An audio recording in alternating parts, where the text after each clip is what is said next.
រៀបសួរបងប្អូនទាំងអស់គ្នាថ្ងៃដែលខ្ញុំចង់បង្ហាញបងប្អូនទាំងអស់គ្នាពីរបៀបធ្វើនំបាយដំណើបបំពងចាអញ្ចឹងនំនេះគឺខ្ញុំដាក់3រសជាតិមានរសជាតិសូកូឡាទូចនេះកំពុងបាជូរក្រៀមហើយរសជាតិដើមរបស់វាហើយនឹងបង្គាក្រៀមបងប្អូនចាអញ្ចឹងមកចង់ដឹងថានំបាយដំណើបបំពងនេះធ្វើយ៉ាងណាហើយនឹងមានគ្រឿងផ្សំអ្វីខ្លះតោះតាមដានទស្សនាវីដេអូមួយនេះទាំងអស់គ្នាចាអញ្ចឹងដំបូងគឺយើងចាប់ផ្ដើមលាងកដំណើបរបស់យើង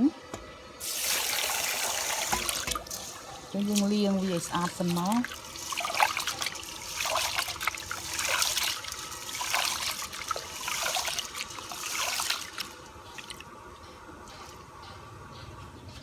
ចាអញ្ចឹងនេះកដំណើបដែលខ្ញុំបានលាងវា3ទឹកហើយបងប្អូនលាងយកអាកន្តិចខ្មៅរបស់វាចេញណាចាអញ្ចឹងយើងចាប់ផ្ដើមយកវាទៅចំហុយចានេះបងប្អូនឆាចំហុយរបស់យើងគឺយើងបានដាំឲ្យវាពុះហើយអញ្ចឹងយើងដាក់កណាត់មួយមកដើម្បីកុំឲ្យកដំណើបរបស់យើងវាធ្លាក់ចុះទៅក្រោមក្នុងឆ្នាំងណាយើងចាក់កដំណើបចូលមក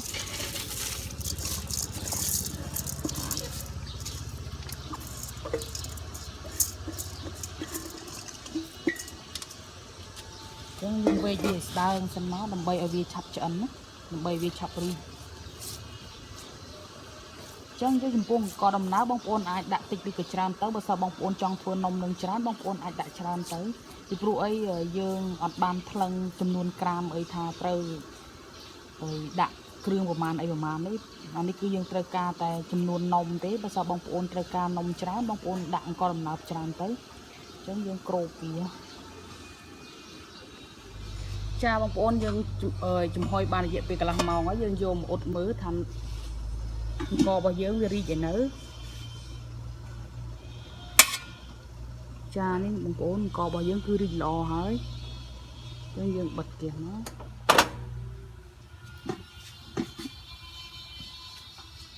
ចានេះបងប្អូនកដំណើបដែលយើងយកទៅចំហុយឥឡូវវាឆ្អិនហើយអញ្ចឹងយើងចាប់ផ្ដើម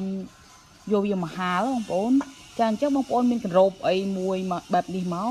ឬក៏កញ្រោបដែលថាបងប្អូនអាចពេញចិត្តនឹងរង្វង់ដែលបងប្អូនចង់បានណាទំហំរបស់វាអញ្ចឹងបាយរបស់យើងគឺយើងទុកឲ្យត្រជាក់ហើយអញ្ចឹងយើងយកវាមកត្រៀបនៅលើកញ្រោបរបស់យើងដើម្បីយកវាកញ្រោបនឹងធ្វើពុំណាចាអញ្ចឹងខ្ញុំសូមបញ្ជាក់តិចណាបងប្អូន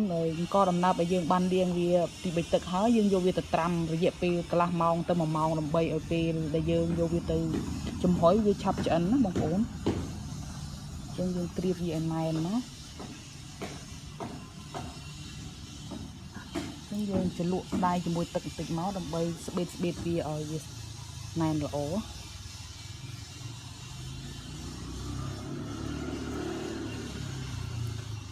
ចឹងមកយើងយកវាមកដាក់នៅលើកញ្ច្រែងមកដើម្បីយកវាទៅហាលបងប្អូនចឹងយើងសកត់វាគៀនមកដើម្បីឲ្យវាជ្រុះ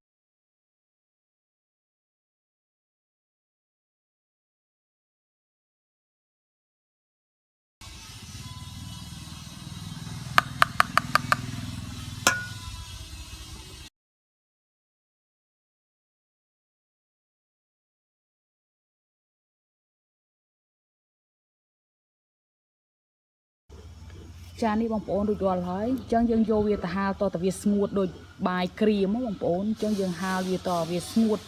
រឹងដូចយើងហាលបាយក្រៀមអញ្ចឹងណាយើងប្រើរយៈពេលហាលប្រហែលជា2ទៅ3ថ្ងៃអាស្រ័យលើថ្ងៃដែលយើងហាលបើសិនថ្ងៃក្តៅខ្លាំងយើងអាចហាលត្រឹមតែ2ថ្ងៃអីស្ងួតល្អហើយតែបើសិនថ្ងៃនឹងអត់សូវមានទេអាចឈានដល់3ថ្ងៃអីអញ្ចឹងណាអញ្ចឹងយើងមើលតាមសភាពជាក់ស្ដែងដែលយើងហាលហ្នឹងណាអញ្ចឹងយើងនឹងយកវាទៅហាលទាំងអស់គ្នា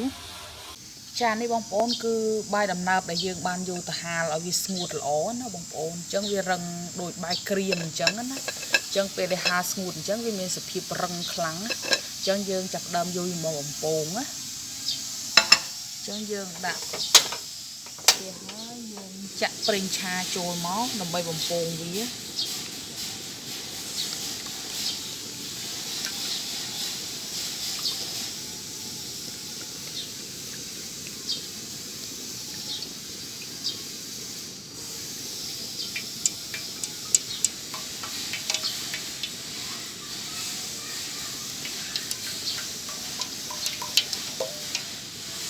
ចាអញ្ចឹងយើងទុកប្រេងឆារបស់យើងឲ្យក្តៅសិនចាំយើងដាក់បំពង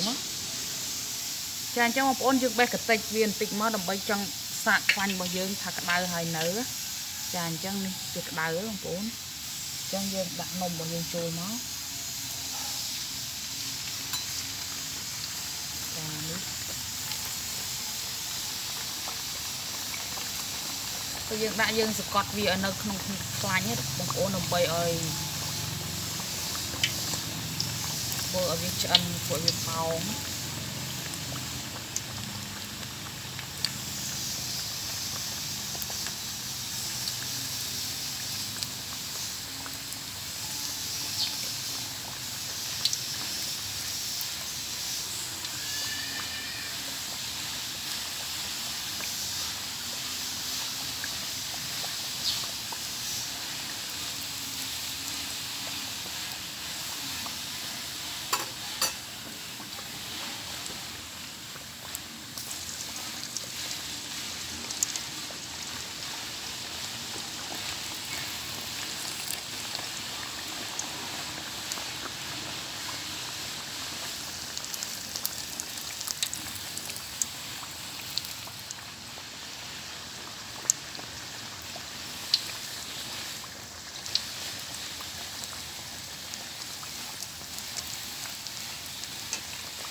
ស្រង់វាមក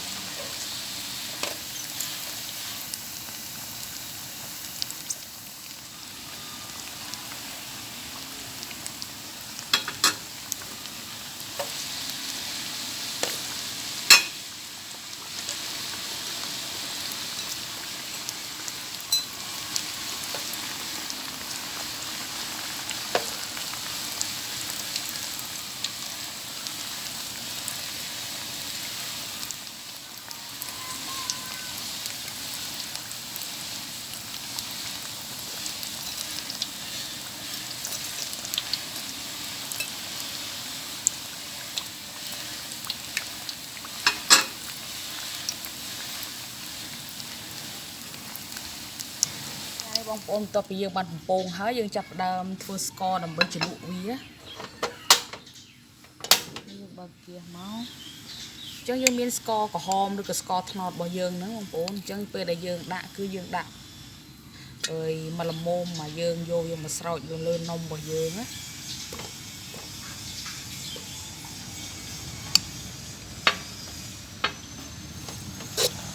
cô vì ở vì sân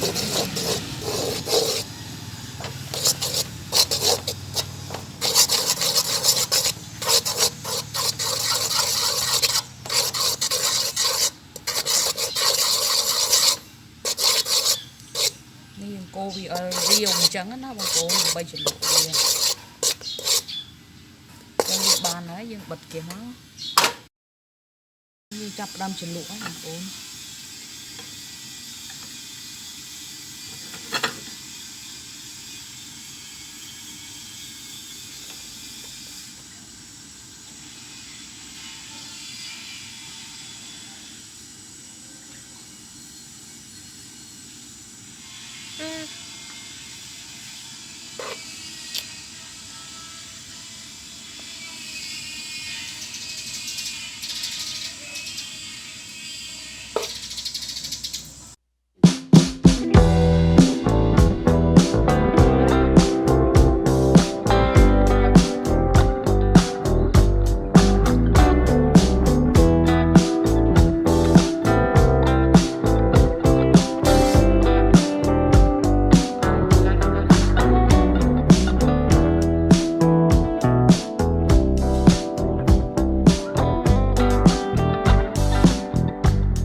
cha bong ôn nông bong dưỡng cứ rùi roi hái chan chân sôm ọc quân tràn chụp bong ôn từng ọc này để tam tam tisna video mình đi tăng từ đam rồi đặt job cha sôm ọc quân tràn